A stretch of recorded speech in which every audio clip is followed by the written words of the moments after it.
Barangay Love Stories. Barangay Love Stories. Lahat tayo ay nagiging pasaway sa ating kabataan. Kaya nga importante na makinig tayo sa mga nakatatanda upang wala tayong pagsisihan pagdating ng araw. Ikaw, kabarangay, gaano mo kahandang pangatawanan ang bunga ng iyong kapusukan? Dear Mama Mia, kumusta po?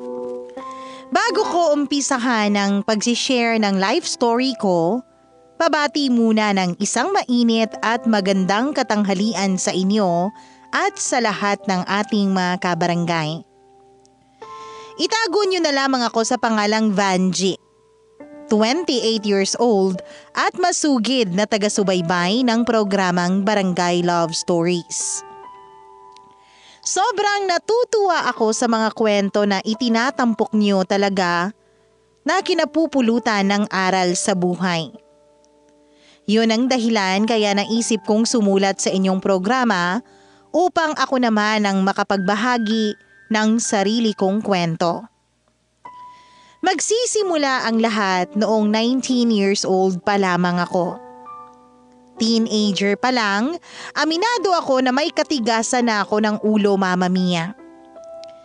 Siguro kasi yun din ang panahon na gusto kong i-explore ang mundo sa labas ng 4 na sulok ng aming bahay. Kaso nagkaroon naman ako ng istriktong magulang. Kaya aaminin ko, Mama Mia, na naging rebelde ako sa sarili kong paraan at madalas na hindi nakikinig sa mga payo at pangaral nila. That time, kasabwat ko lagi sa pagpapasakit ng ulo ng parents ko ang aking pinsan at kabarkada rin na si Dana. Magkaedad lang kaming dalawa, Mama Mia, kaya super close namin. Ang paborito naming gawin noon ay gumala. At kasama na nga doon yung hilig namin na pagpunta sa mga sayawan sa mga barangay tuwing may fiesta.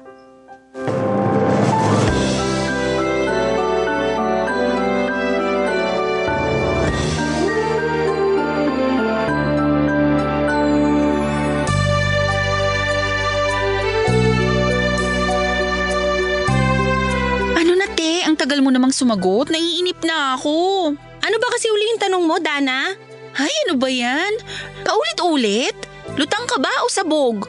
Sorry na, pero pareho. Ano nga kasi yung tanong mo? Kung gora tayo dun sa sayawan ka ako. Naku, maganda daw dun. Tapos baka dun na rin natin makilala yung Prince Charming natin. O di ba, bongga? Lagi mo na lang yan sinasabi kada sayawan na pinupuntahan natin eh. Ending, wala rin naman tayong nakikilala na cute boys dun. At least nakapag-enjoy tayo sa pagsasayaw. Yun naman ang importante, di ba? Alam mo kasi may bago akong moves ngayon. At gusto kong gamitin dun sa sayawan para ako yung pagtinginan ng mga tao. Ewan ko sa'yo, dami mong alam. Ay, pero gustuin ko mang pumunta. Alam mo namang mahigpit si na mama.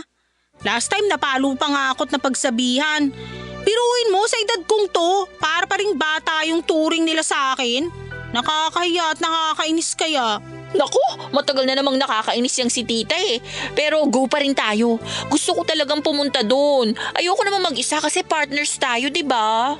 Gusto mo yata talaga akong paumpyangin ng mama ko, no? Minsan iniisip ko kung pinsan ba talaga kita o ano eh. Siyempre pinsan mo ko, kaya nga lagi kitang sinasama sa mga gala ko eh. Saka kala mo naman ikaw lang yung may striktong magulang. Ako rin naman, nung nakaraang araw nga kamuntik na akong sinturunin ni mama dahil ang tigas ng ulo ko. Pero go pa rin ako. Bakit ba? Malalaki na tayo, hindi na tayo mga bata. Sa bagay, correct ka dyan sa sinabi mo. So, ibig bang sabihin yan? Pumapayag ka ng sumama sa akin? May magagawa ba ako kung tumanggi ako? Siguradong di mo na ako titigilan. Kesa naman maaburido ko sa'yo, sige, sasama na lang ako. Pero paano tayo aalis? Di naman tayo pwede magpaalam sa mga magulang natin kasi hindi nila tayo papayagan. Madali lang yan. Kung hindi nila tayo papayagan, tatakas tayo. Hala, sigurado ka ba dyan? Kasi kapag nahuli nila tayo, baka mga mata lang natin walang latay. Siyempre, hindi tayo magpapahuli. Hindi naman tayo ganun kaengot, no? Pagtulog na silang lahat, saka tayo aalis.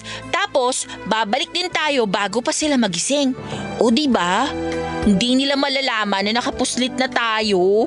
Basta talaga kalokohan, napakabibo mo, Dana. Siyempre, ako pa ba? Pero yun na yung plano, te ha. Hintayin mo yung text ko kung saan tayo magkikita. Dapat magpakabait ka muna ngayon para hindi ka nila paghinalaan mamaya. Mukhang kailangan ko nga magpa-good shot. Sige, ako na lang maghuhugas sa mga pinagkainan namin hanggang hapunan.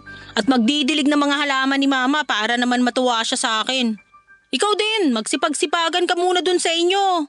Oo nga eh, tutulungan ko muna si Mama maglaba kahit ayoko dahil masusugatan tong mga kamay ko. Pero alang-alang sa sayawan na yan, isasakripisyo ko ang malaporselana kong kutis. Dami mo talagang alam, kainis ka. Naman, gumagana utak ko sa mga kalokohan.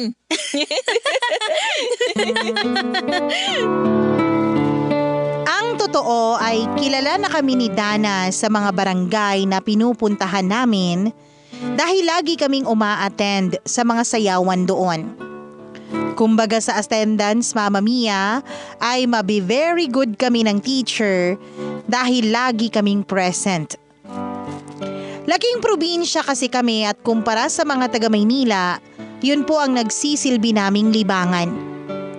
Kaya nga kapag malapit na ang fiesta sa isang lugar sa amin, ay nagpaplano na kami ni Dana na pumuslit dahil panigurado na hindi kami papayagan ng aming mga magulang. Konsentidor din po kasi ang mga barkada namin. Kaya malakas ang aming loob na sumuway sa mga pagbabawal ng mga magulang namin, Mama Mia. Sa katunayan, kapag hindi kami nakakapunta, ay sinusundo nila kami sa aming mga bahay. Moving forward, natuloy nga ang pagpunta namin ni Dana sa sayawan na pinagpaplanuhan naming puntahan. As usual, masaya akong umuwi sa bahay namin pagkatapos ng nakakapagod na gabing yon. At kahit pinaulanan na naman ako ng sermon ng mama ko, matapos siyang magkaidiya na tumakas kami, ay wala na akong pakialam, Mama Mia. Para sa akin, hindi nila ako mapipigilang gawin ang gusto ko kahit na pagbawalan pa nila ako. Lumipas ang mga araw, nagkaroon na naman ng sayawan sa isang partikular na barangay sa lugar namin na pinuntahan at dinaluhan namin ni Dana. Tapos, Mama Mia, doon ko nakilala si Jeffrey nang minsan ko siyang makapareha sa pagsasayaw.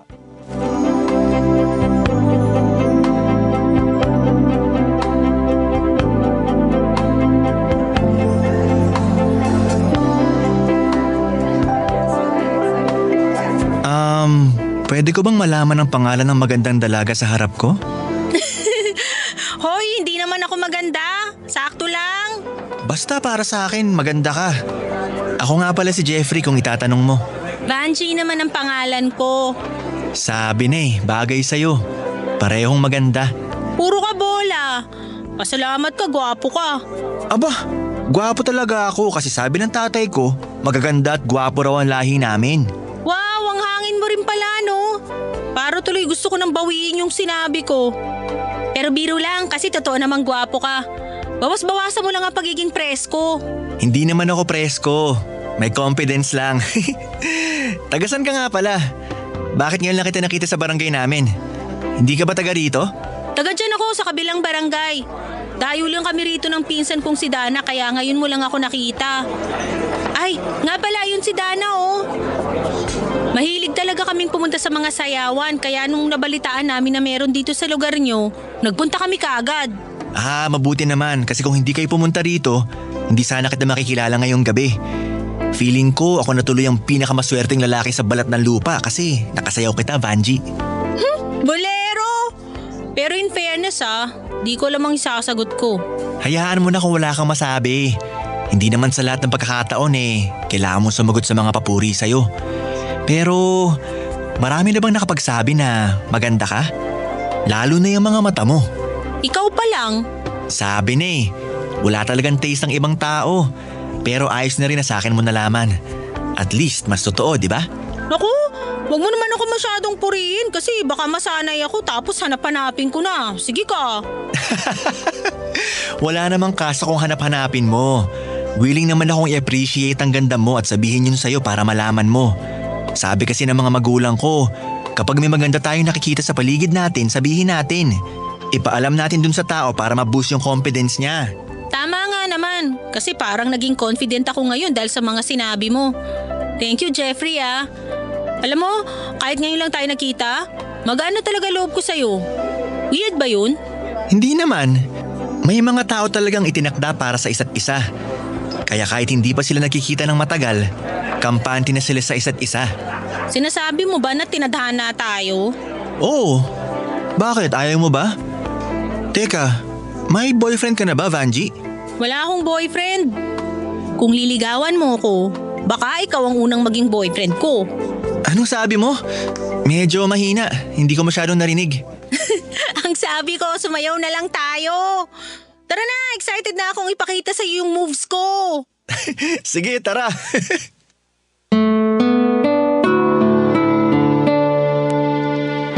Mamma mia, sinong mag-aakala na makakatagpo ako ng isang lalaki na makaka-vibes ko sa lugar pa mismo na hindi ko inaasahan. Siyempre, kung tatanungin niyo ako kung anong pakiramdam ko, kulang ang salitang masaya para i-describe ang feelings ko lalo na noong isinasayaw na ako ni Jeffrey. Feeling prinsesa rin kasi ako that time lalo na nang magkaalaman kami ng pangalan. At yung mga mata niya ay hindi na maalis ang pagkakatitig sa akin. Sabihin niyo na maharot ako pero sinong hindi kikiligin ng mga panahong yun? Bago magtapos ang sayawan at tuluyan kaming magkahiwalay ni Jeffrey, nagkapalitan na kami ng cellphone numbers, Mamma Mia. Tapos nagsimula kaming maging textmates dalawa.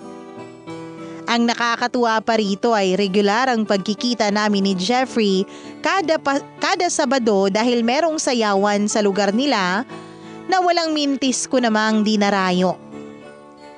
Oo, Mamma Mia. Patakas lagi ang ginagawa namin ni Dana na papunta doon lalo pat naging boyfriend na rin niya ang isa sa mga kaibigan ni Jeffrey. Kung magpapaalam kasi kami, hindi rin naman kami papayagan ng aming mga magulang. Siguro sila na lang din ang nagsawa sa kasasaway sa amin kaya sa huli, tinigilan na nila kami. At hindi nagtagal, Mamma Mia, nagkamabutihan na kaming dalawa ni Jeffrey hanggang sa niligawan na niya ako. Pagkaraan ng 2 linggong panliligaw niya, Mamma Mia, ibinigay ko na sa kanya ang aking matamis na oo. Mamma Mia, nang maging kami ni Jeffrey ay walang pagsidlan ang kasiyahang nadarama ko. Pakiramdam ko ako yung bida sa mga teleserye na pinapanood ko gabi-gabi sa GMA Telebabad, tapos si Jeffrey naman ang aking leading man. Tawagin niyo na akong OA, corny at kung ano-ano pa. Pero ganun yata talaga kapag in love ka. Kaya lang aaminin ko na mas naging mapusok ako nang magka-boyfriend ako. Mas lumala kasi ang pag-alis ko sa bahay nang hindi nagpapaalam sa mga magulang ko, kesyo gusto kong makipagtagpo kay Jeffrey. Sa kasunayan, Mamma Mia, may eksena pa nga na sa sobrang desidido kong makaalis ay tumatalon pa ako sa bintana ng bahay namin. Siyempre naghe-hysterical naman ang nanay ko kesyo baka ikapahamak ko ang ginagawa kong yun.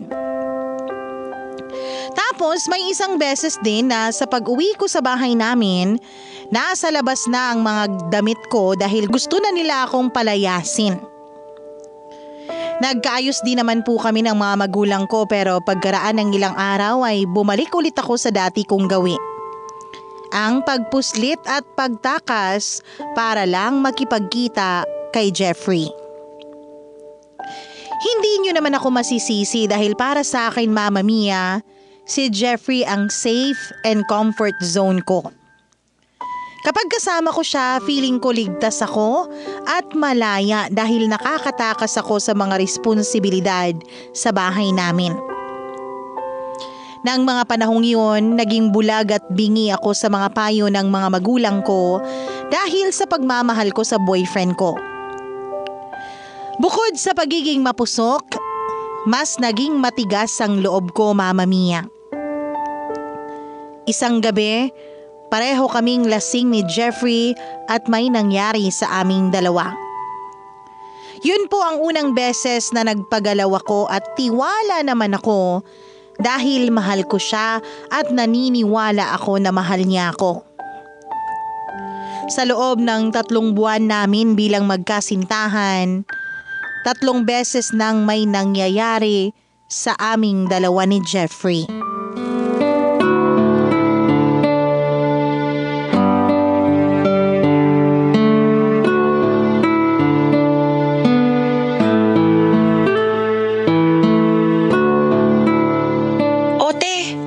Simangot ka dyan.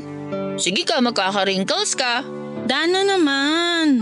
Problemado na nga yung tao tapos kung ano-ano pang sinasabi mo dyan. Wala siya. Kaya nga nagtatanong ako kung bakit ka nakasimangot, di ba? Ano ba kasing problema? Ay, di ba kasi ako nagkakaroon? Wait, absorb ko lang ha. Menstruation ba yung tinutukoy mo na hindi ka pa nagkakaroon? Oo, ilang araw na akong di pa nagkakaroon. Kinakabahan na ako, te. Gaga, bakit ka naman kakabahan? Nangyayari talaga yun kahit na sa sinong babae, kahit na sabihin mong regular ka. Malay mo, nagbago yung cycle mo. Hintayin mo lang kasing dumating. Bihira, dati naman ayaw na ayaw mong nagkakaregla kasi hindi mo kaya yung sakit ng puson. Tapos ngayon… Intindihin mo kasing mabuti, Dana. Hindi naman ako matatakot na ma-delay ang menstruation ko kung wala naman akong dahilan para matakot. Hala ka! Ibig sabihin… Gaga ka talaga! Shh! Huwag ka maingay! Mamaya marinig pa tayo ni na mama, maghinala pa yun. Huwag kang ang OA. Magkasama sila ni mama dun sa labas nagpapapedicure. Oh, pero seryoso ba yan? Kaya ka ganyan ka problemado kasi baka buntis ka? Aray! Ano ka ba? Ba't mo ako pinalo? Ayan, kasi ang kulit mo. Sinabing huwag ka maingay. Pero oo, pinoproblema ko nga yun kasi nga, baka may laman na tong tiyan ko. Sino nga ba? Si Jeffrey, malamang. Alam mo, pag di ako nakapagpigil, sasabunutan na talaga kita. Kalma lang, te. Huwag akong pagbuntunan mo ng inis mo. Kakaloka ka naman kasi. Alam ko naman yun, kaso nandito na eh, nung gagawin ko. Natatakot akong paalam kina mama kasi baka patayin nila ako. Hindi pa naman confirm kaya huwag ka munang mag-assume. Mabuti pa sumama ka na lang sa bahay. Pumili tayo ng pregnancy test kit sa butika. Tapos dun mo na gawin yung pagpipiti. Pagpapaalam na lang kita sa mama mo na may gagawin tayo sa bahay. Para naman hindi ka mag-isa ano't ano man na maging resulta. Salamat, Dana. Di ko lang magagawin kung wala ka. Naku, ayos na yun. Siyempre magpinsan tayo. Alangan namang pabayaan kita, di ba? Pero gaga ka pa rin kasi hindi kayo nag-iingat ni Jeffrey. Nag-iingat naman kami, kaya lang… Shut up na! Ayoko nang pakinggan yung kaharutan mo. Kaloka talaga kayo. Mapapaaga yung baby nyo. Aray, nakakarami ka na, te, ha? Makakarami talaga ako kung di ka pa titigil sa pangasar mo. Gantong kabado na nga yung tao eh.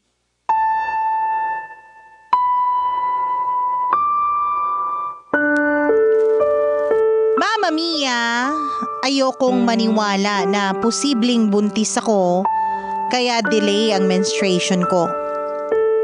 Pero deep inside, natatakot na talaga ako. Regular kasi akong magkakaroon kaya hindi ko mapigilang mag-alala. Tapos hindi pa kami gumagamit ng proteksyon ni Jeffrey kapag may nangyayari sa amin. Dahil ang sabi niya, marunong naman siya at alam niya ang gagawin para hindi niya ako mabuntis. Nang araw na yon ay sumama ako sa bahay ni Dana para mag-pregnancy test. At nang tumambad sa akin ng 2 linya, indikasyon na positibo ako, hindi labis na saya kundi matinding takot ang naramdaman ko, Mama Mia. At unang-una na roon ay yung takot sa magiging reaksyon ng aking mga magulang. Inalo at dinamayan ako ni Dana matapos kong sabihin sa kanya ang mga kinatatakutan ko dahil sa unexpected pregnancy ko. Nagiyakan pa kami noon, Mama Mia. Tapos naisip ko na higit kanino man, kailangan ko ang tatay ng baby ko. Doon ako nakipagkita kay Jeffrey para sabihin sa kanya ang balita. Pero kung ano namang positibo ng resulta ng pregnancy test ko ay siya namang negatibo ng reaksyon ni Jeffrey matapos niyang malaman na magkakaanak na kami. Nang mga sandaling yon ay unti-unting gumuho ang lahat ng mga pangarap ko sa buhay at wala akong magawa kundi tingnan lang ang mga yon habang nawawasak at nasisira.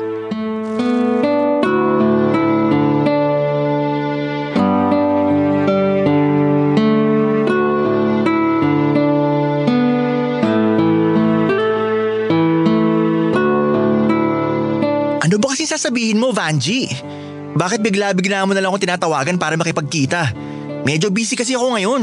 Di ba sinabi ko naman sa'yo na kailangan kita ngayon? Jeffrey naman, huwag ka namang magalit sa akin. Hindi naman ako galit. Nagtatanong lang ako kasi biglaan. Ay, may problema ka ba? Pwede ka magsabi sa akin. Meron talaga at malaki. Oh, tingnan mo yan.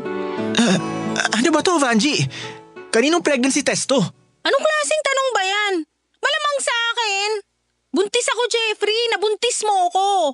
Magkaka-baby na tayo. Imposible kasi nag-iingat naman tayo. Yan din ang akala ko kaso wala. Ilang araw na akong di nagkakaroon. Natatakot na ako. Kaya sinabi ko kay Dana tapos sinuggest niya sa akin na mag-pregnancy test ako. Ayan ang resulta, Jeffrey.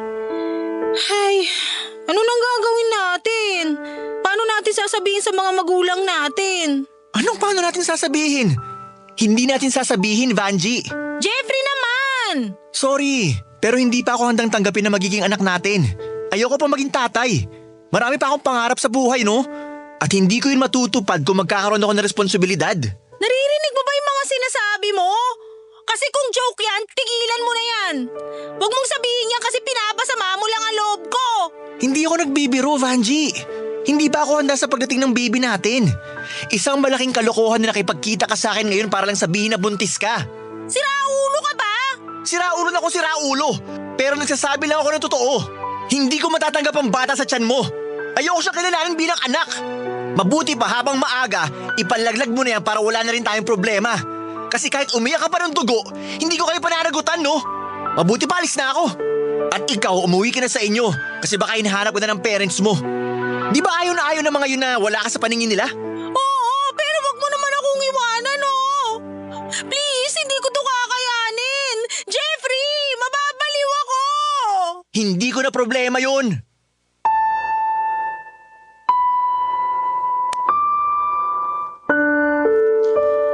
Nagmakaawa ako kay Jeffrey, Mama Mia, na panagutan ako at magiging anak namin.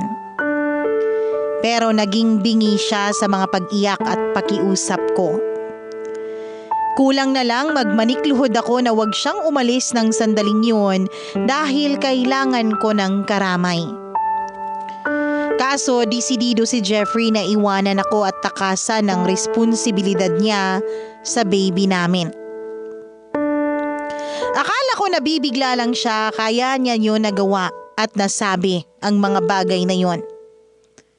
Ngunit kinabukasan, Mama Mia, ay nakarating sa akin ang balita na lumuwas na pa Maynila si Jeffrey para tuluyan na kaming hindi magkitang dalawa.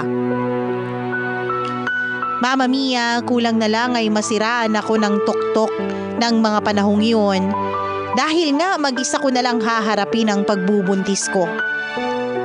Hindi ko alam ang gagawin ko dahil naging malabo ang direksyon ng buhay ko ng mga panahong yun. Labis-labis din ang pagsisisi ko dahil hinayaan ko ang sarili ko na magtiwala sa taong katulad ni Jeffrey. Na sa huli ay sasaktan at iiwanan lang din pala ako. Kulang na lang ay mabaliw ako sa kakaiyak ng patago dahil hindi ko na makontak pa si Jeffrey, Mama Mia. Daig ko pa yung nagluluksa sa patay dahil pakiwari ko, ako ang namatay ng mga panahong yun. Mama Mia, marami akong naiisip gawin ng mga panahong yun. Tulad na lang ng pagpapalaglag sa anak ko gaya ng sinabi ni Jeffrey para matapos na yung mabigat na dalahin sa aking dibdib. Sobrang depressed at stress na ako plus hindi ko pa rin sinasabi sa mga magulang ko ang sitwasyon. Tanging si Dana lang ang nakakaalam at karamay ko pag nagbe-breakdown ako. Pero syempre, hindi naman na palagi kong maaasahan at palaging nasa tabi ko ang pinsan kong yun dahil may iba rin siyang pinagkakaabalahan at may kanya rin siyang buhay. Kaya kapag ako na lang ang mag-isa, doon ako may naiisip na kung ano-anong hindi magagandang bagay. May punto na itinuloy ko ang planong pagpapalaglag sa baby na nasa tiyan ko sa pamamagitan ng pag-inom ng mga gamot at inuming mapapait gaya ng alak upang pinsalain ang sanggol na dinadala ko. Umabot din ako sa punto na tumalon ako sa bintana ng bahay namin para madisgrasya ang baby ko. Pero nagdaan pa ang ilang mga araw ay nanatiling nasa tiyan ko pa rin ang bata. Doon ko na inamin sa pinsan ko ang mga pinaggagawa ko. Tanda ko pa na naggalit siya sa akin pero kinausap at binigyan niya ako ng payo tungkol sa tama at mas mainam kong gawin. At aaminin ko, Mama Mia, na malaki ang naitulong ng usapan naming yun para maibsan ang bigat ng aking dinadala.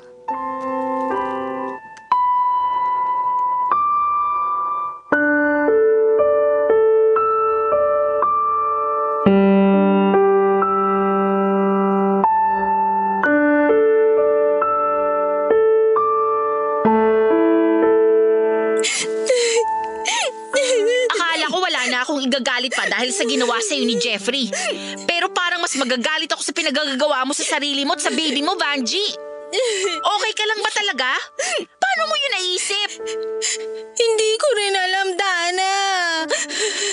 Basta ang nasa isip ko lang mawala na yung baby sa tiyan ko para matapos na rin yung problema ko.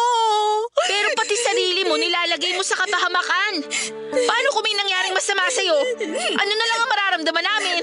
Sige nga, paano ang parents mo? Vanji naman? Hindi ka ba talaga nag-iisip?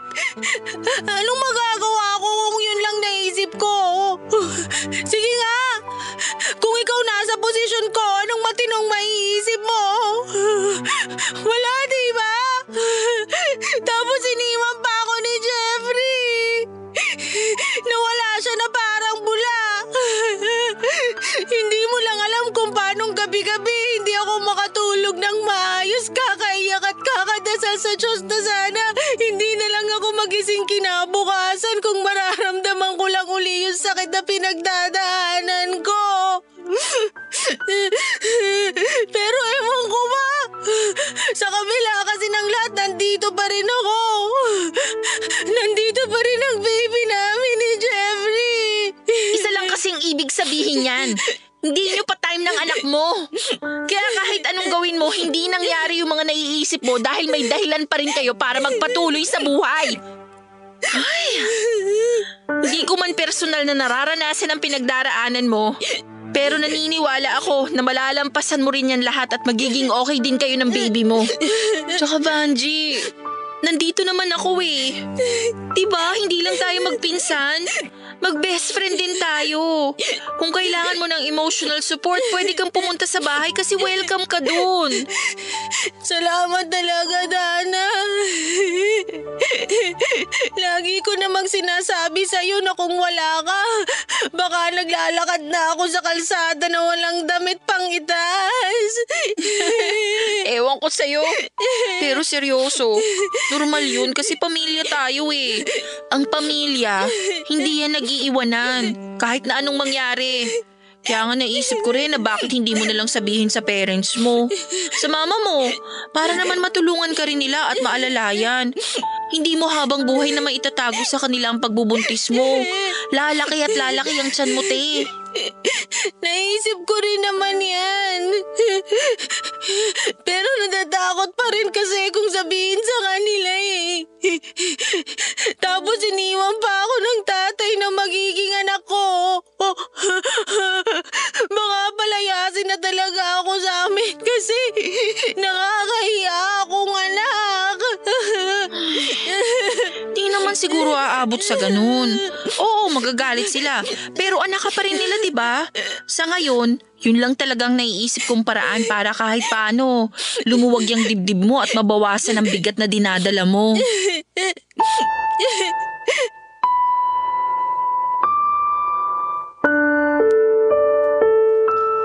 Pagkatapos akong kausapin ni Dana, nagdasal ako at lumapit ako sa Diyos, Mama Mia. Alam ko naman na hindi ko maitatago ang bata sa tiyan ko ng mahabang panahon. Kaya may punto si Dana nang sabihin niyang ipaalam ko na sa mga magulang ko ang sitwasyon, lalo na sa mama ko. Pero takot na takot talaga ako ng mga panahong yun, kaya hindi pa rin ako kumbinsido kung paano ako aamin. Ayoko po kasing dumating sa punto na palayasin ako sa amin dahil saan na lang kami pupulutin ng magiging anak ko. Sabi nila kapag para sa'yo, para sa'yo. Kumbaga kahit anong gawin mong alis nito sa sistema mo, hindi ito mawawala sa'yo. Kaya nga, matapos ang mga pumalpak kong plano na alisin sa katawan ko ang baby namin ni Jeffrey, ay tinanggap ko na lang ang pagbubuntis ko, Mama Mia. Marami akong pagsisisi sa mga kapusukan ko sa nakaraan. Pero alam ko rin na hindi maitatama ng isa pang pagkakamali ang mga kamalian ko sa buhay at ang pagdedesisyon ko ng padalos-dalos. Kaya nga kahit pakiramdam ko ay naliligaw ako ng mga panahong yun, nanalig pa rin ako sa Diyos na tutulungan niya ako. At isa na nga marahil sa paunang sagot niya sa tulong na hinihingi ko ay matapos akong kausapin ng masinsina ni Mama. At dun ko na rin inamin sa kanya ang lahat-lahat, Mama Mia.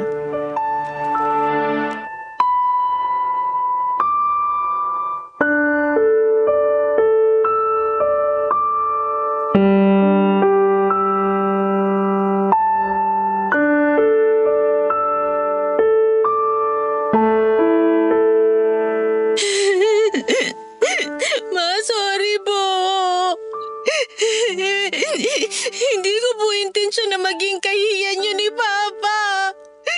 Alam ko po na nagkamali ako kaya humihingi po ako ng tawad. Tumahan ka na nga, Vanji, anak. At ituloy ako naiiyak na rin. Pero, di po ba kayo galit sa akin? Hindi niyo po ba ako palalayasin sa bahay natin? Bakit ko naman gagawin yun? Ngayon pa talaga na pinagbubuntis mo ang apo namin ng papa mo. Napakasama ako namang nanay kung gagawin ko yun. Nalulungkot ako sa nangyari sa'yo, anak, pero hindi ko magagawa na itakwil ka. Siyempre mahal kita kahit pasaway ka. Mama naman eh. O bakit? Totoo naman, di ba? Kung nagagalit man ako ngayon, hindi sa'yo. Hindi rin sa baby mo. kundi sa sitwasyon nyo at sa tatay ng anak mo. Napakawalang niya naman ang lalaking yon para maglaho na parang bula matapos kang buntisin. Kundi ba naman siya isa't kalahating duwag para talikuran kayo at hindi panagutan? Yan nga rin po ma ang gabi-gabi kong tanong sa Diyos. Kung bakit kailangan kong mag-isang harapin ang pagsubok na to sa buhay. Samantalang dalawa kaming bumuo sa batang to na nasa tiyan ko. Hindi ko po maintindihan. Dami kong tanong sa isip na hindi nabibigyan ng kasagutan. Anak, may mga tanong na hindi talaga natin nakukuha agad ang mga sagot. Siguro pagdating ng araw, doon mo na lang masasabi na nasagot na pala yung mga tanong mo sa isip. Tsaka sandali, sino bang may sabi sa'yo na mag-isa mong haharapin ang pagbubuntis mo? Hindi yan mangyayari dahil nandito kami na pamilya mo. Tutulungan ka namin sa abot na makakaya namin para maging magaan sa iyo ang lahat. Salamat po talaga, Ma. Kasi nabunutan ako ng tinik sa dibdib.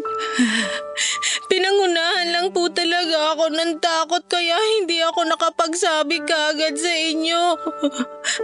Pero tama si Dana. Dapat matagal ko nang inamin ng totoo habang pinagsisisihan ang mga kasalanan ko sa inyo. Ang tigas po kasi ng ulo ko. Naging pasaway ako at hindi ako nakikinig sa inyo.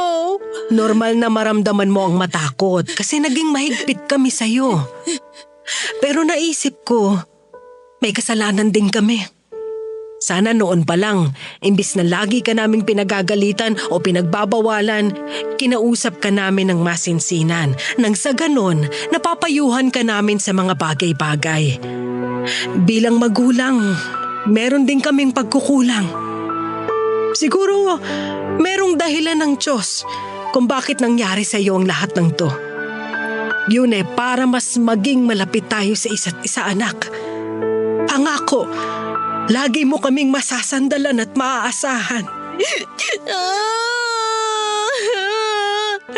Malaman pinapaiyak niyo naman po ako Nagsasabi lang ng totoo ang mama. Pwede po bang payakap? Oo naman. Halika, dali.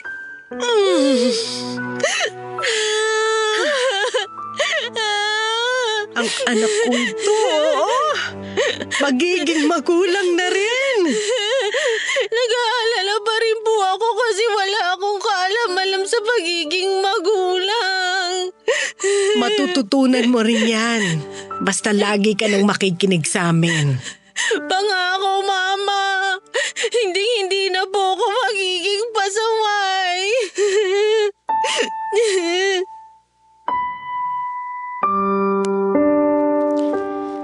Wala tayong maililihim sa ating mga magulang dahil napapansin nila anuman ang bumabagabag sa atin. At napatunayan ko yan matapos sabihin sa akin ni Mama na may mga pagbabago sa physical appearance ko na nahalata niya kaya nagka-ideya na siyang buntis ako. Nang sabihin ko sa kanya na oo at matapos niyang malaman kung sino ang ama ng baby ko, pati na rin ang ginawang pang-iiwan sa amin ni Jeffrey, bagaman nalungkot at nagalit, ay sinuportahan pa rin ako at pinatawad ng mama ko. Malaki ang pagpapasalamat ko sa Diyos dahil hindi nila ako itinakwil sa pamilya namin. Sa halip ay tinulungan at ginabayan nila ako sa buong panahon ng aking pagbubuntis. Noong una, Mama Mia, akala ko hindi ko kayang pangatawanan ng anak ko. Pero nang mailuwal ko na siya sa mundo, una kong ginawa ay humingi ng tawad dahil ginusto ko siyang mawala noon. Tapos kasunod noon ay yung labis na tuwa at saya kasi sa wakas, nakita at nahawakan ko na ang anak ko. Thankful din ako sa Diyos dahil normal ang anak ko at walang naging masamang epekto sa kanya ang mga ginawa ko noong araw para lang maalis siya sa katawan ko. Sa kasalukuyan, Mama Mia, ay may asawa na ako. At tanggap ng mister ko ang anak ko kay Jeffrey. Masasabi ko rin na maswerte ako dahil nakakilala ako ng mabuting lalaki na paninindigan ako at ang anak ko sa dati kong boyfriend at ang pamilyang binuo namin. Tunay na mabuti ang Panginoon sa mga taong nagsisisi sa kanilang mga kasalanan at nagsisikap na makapagbagong buhay. Sa lahat ng mga anak na nakikinig ngayon, alam ko, hindi madaling makinig at sumunod sa ating mga magulang. Lalo na kung nagkaroon kayo ng mga magulang na strikto, katulad ng aking mga magulang. Alam ko mas madali na sundin natin kung ano ang nagpapasaya sa atin. Galing na ako dyan. Alam ko na mas madali ang sumuway kaysa sa sumunod.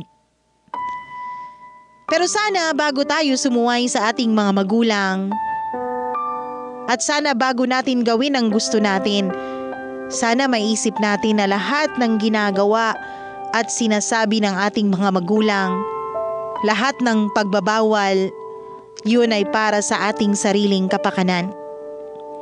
Para hindi tayo mapariwara. Para magkaroon tayo ng magandang kinabukasan. Maraming salamat, Mama Mia, sakaling mapili niyo mang itampok ang storyang to ng buhay ko. Sana po ay kinapulutan nito ng aral at inspirasyon lalong-lalo na sa ating mga kabataan ngayon. More power po sa inyo at sa lahat ng bumubuo sa programang Barangay Love Stories. Hanggang dito na lang ang inyong forever kapuso at kabarangay,